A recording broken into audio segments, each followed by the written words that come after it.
Hello दोस्तों, मैं आज आपको आस्कोरिल डी प्लस कफ सिरप के बारे में बताने जा रहा हूँ।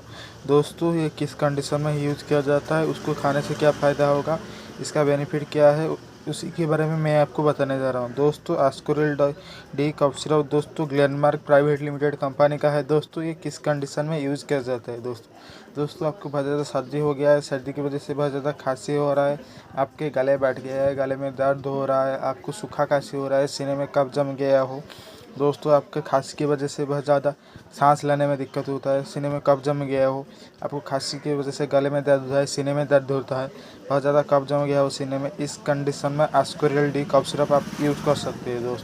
दोस्तों ये सूखा खांसी के लिए मतलब ड्राई कफ के लिए बहुत ज़्यादा यूज किया जाता है। दोस्तों इसका यूज कैसे करना है। दोस्तों एडल्ट डोजेस, दोस्तों बड़े लोग के लिए दोस्तों दिन में 3 बार लेना है 10 ml, सुबह 10 ml, दोपहर को 10 ml खाना खाने के बाद और रात को 10 ml खाना खाने के बाद। दोस्तों